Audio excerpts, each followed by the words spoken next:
महाभारत से जुड़ी कई अलग अलग कहानियों के बारे में तो लोग जानते ही हैं, लेकिन इनमें से कुछ ऐसी भी कहानियां हैं जिनके बारे में शायद ही किसी को पता है।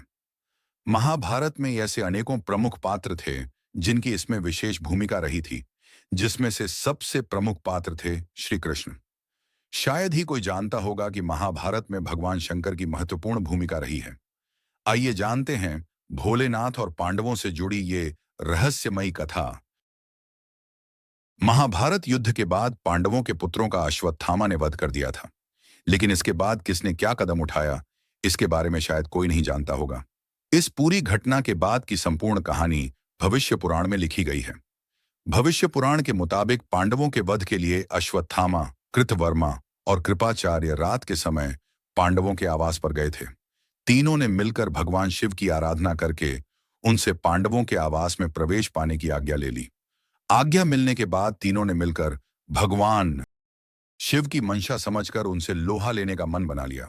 जब पूरी तैयारी के बाद पांडव लड़ाई के लिए भगवान शिव के पास पहुंचे तो वे काफी क्रोधित हुए। भगवान शिव ने पांडवों से कहा कि तुम सभी भगवान श्री कृष्ण के उपासक हो, इसलिए इस जन्म में तुम्हें इस अपराध का फल नहीं मिलेगा, लेकिन इसका फल तुम्हें कलयुग में फिर से जन्म लेकर भोगना पड़ेगा। भगवान शिव की इस बात को सुनकर सभी पांडव दुखी हो गए और फिर वो सभी भगवान श्री कृष्ण के पास पहुंचे।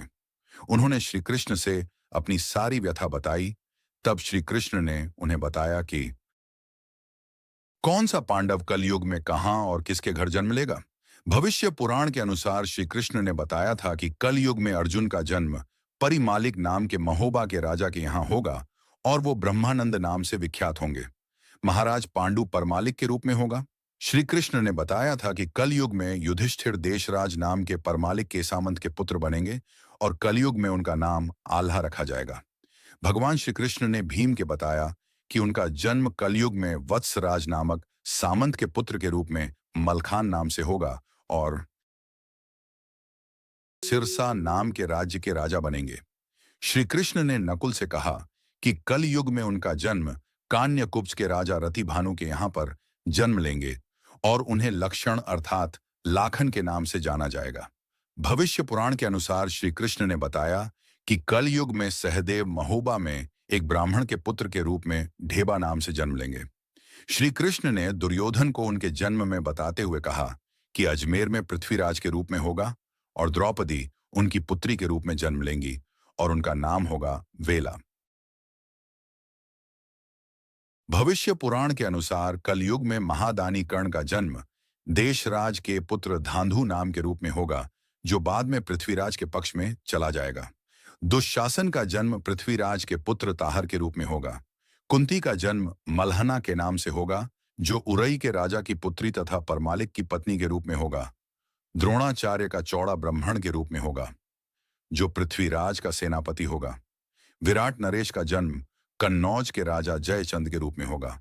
उन्हीं का सेनापति धनुआ तेली कीचक दानव का अवतार था। भगवान श्री कृष्ण का कुछ अंश ऊदल के रूप तथा अभिमन्यु का जन्म आल्हा पुत्र ईंदल के रूप में होगा। काल यवन का जन्म ताला संयद के रूप में होगा, जो परमालिक का सामंत होगा। मामा शकुनी का उरई के राजा माहिल के नाम से जन्म होगा।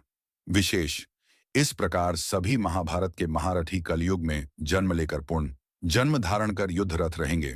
इन सब महारथियों और वीरों की गाथा आल्हा छंद के रूप में होगी। अगर वीडियो पसंद है तो लाइक करना, शेयर करना, सब्सक्राइब कर धन्यवाद।